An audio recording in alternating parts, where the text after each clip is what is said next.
কাঁচা আম ফুরিয়ে যাওয়ার আগেই একদম টক ঝাল মিষ্টি এই ঝুড়ি আচার তৈরি করে নিয়ে সারা বছরই সঞ্চয় করে রাখতে পারবেন। এর যেমন স্বাদ হয় তেমন কিন্তু টেস্টে একদম অপূর্ব। নমস্কার বন্ধুরা, কাজল ভিলেজ কিচেনে সকলকে স্বাগত জানাই। তার জন্য প্রথম থেকে লাস্ট পর্যন্ত ভিডিওটি দেখতে থাকুন, আশা করছি ভীষণ ভালো লাগবে। তো দেখতেই পাচ্ছ এখানে আমি ঝুড়ি আচার করার জন্য এখানে কয়েকটা আম আমি কাঁচা আম ছাড়িয়ে নিয়েছি। খুব ভালোভাবে ছাড়িয়ে এইভাবে জলের মধ্যে আমগুলোকে রেখে দিয়েছি, যাতে না এর কষটাও কিন্তু চলে যাবে আর কিন্তু কালো হবে না।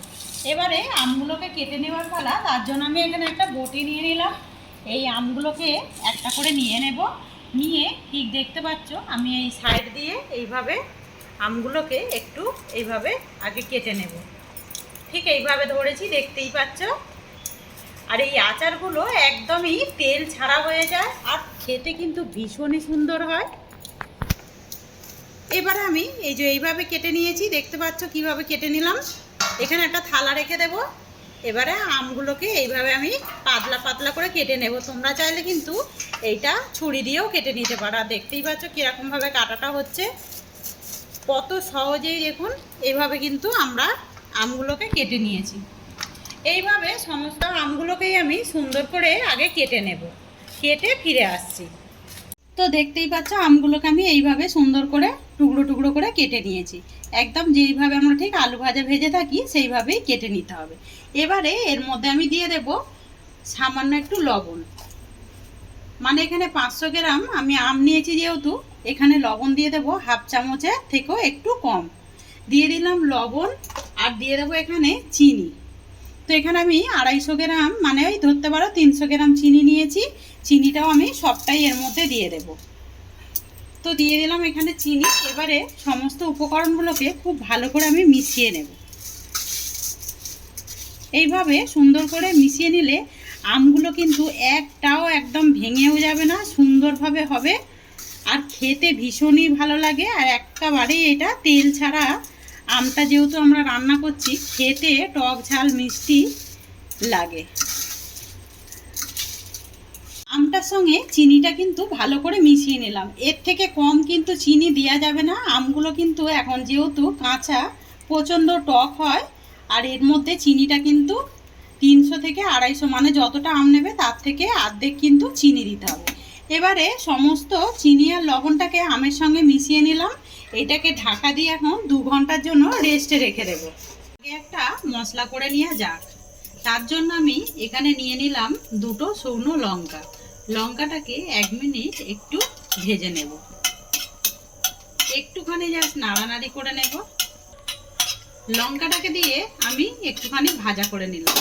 এবার আমি এর মধ্যে কিছু গোটা মশলা দিয়ে দেব। যেমন দিয়ে দেব আমি গোটা জিরে দিয়ে দিলাম, আর দিয়ে দেবো এখানে 4টে গোলমরিচ নিয়েছি। গোলমরিচ, এতে করে কিন্তু মশলার টেস্টটা দারুণ আসবে। আর দেব মেথি নিয়েছি, এখানে দিয়ে দেব মেথি বেশ কিছুটা।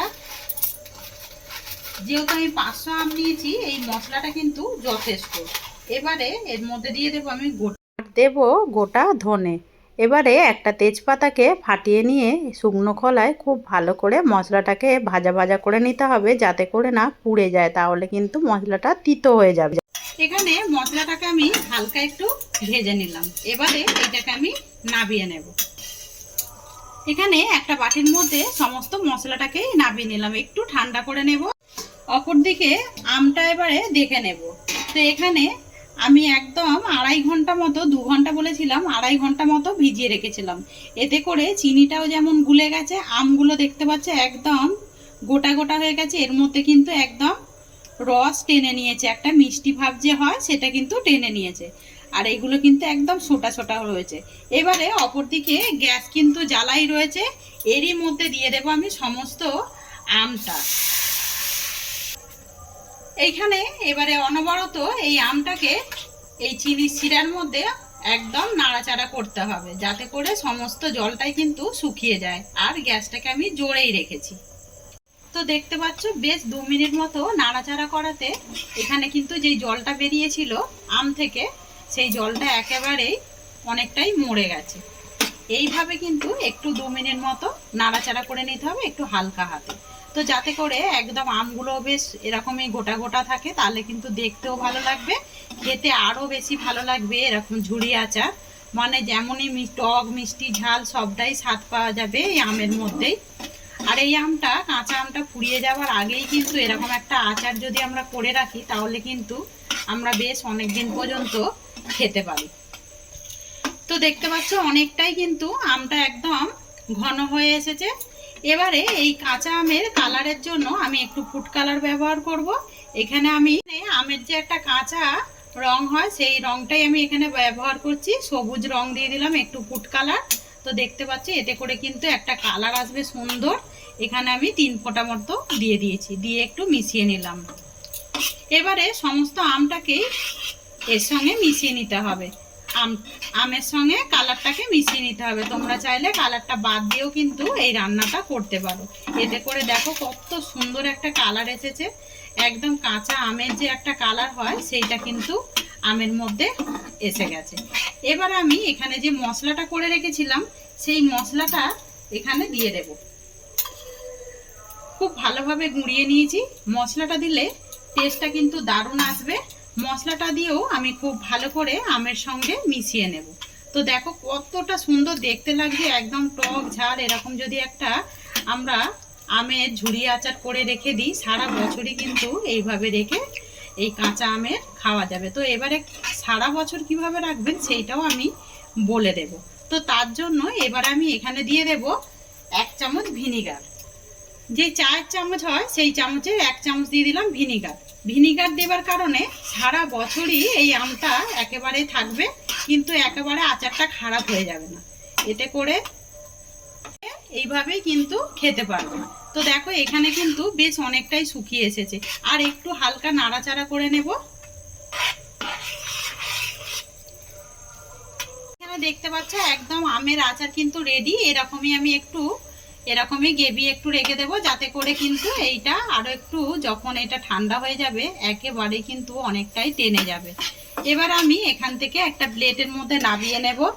আজকের এই ঝুড়ি আমে টক ঝাল মিষ্টি আচারের রেসিপি আপনাদের কিরকম লাগলো অতি অবশ্যই কমেন্ট করে জানাবেন। সমস্ত আচারটাকেই নামিয়ে নেব। তো এখানে দেখতে পাচ্ছ একদম সুন্দর কাঁচা আমের স্বাদে একদম ঝুড়ি আচার রেডি হয়ে গেছে, টক ঝাল মিষ্টি। তো কতটা সুন্দর হয়েছে সেটা কিন্তু দেখতেই পাচ্ছেন, যেন মনে হচ্ছে একদম জেলি জেলি টাইপের। আর দেখো এখানে আমগুলো কিন্তু বেশ যেরকমই গোটা গোটা ছিল সেরকমই আছে, অথচ সিদ্ধ হয়ে গেছে। এইভাবে আপনারা সর্বদাই বাড়িতে রেডি করে রেখে দিতে পারেন, সারা বছরই রেখে খেতে পারবেন। তো আজকের রেসিপি আপনাদের কিরকম লাগলো অতি অবশ্যই কমেন্ট করে জানাবেন। যদি ভালো লেগে থাকে একটা লাইক করে দিয়ে এইভাবে আমার পাশে থাকবেন, আমাকে সাপোর্ট করবেন। আমার এরকম নিত্য নতুন রান্নার জন্য পাশে থাকা বেল আইকনটি প্রেস করবেন। সবাই ভালো থাকবেন, সুস্থ থাকবেন, ধন্যবাদ। আবারও কোনো নতুন রেসিপি নিয়ে ফিরে আসবো। আজকের মতো এই পর্যন্ত।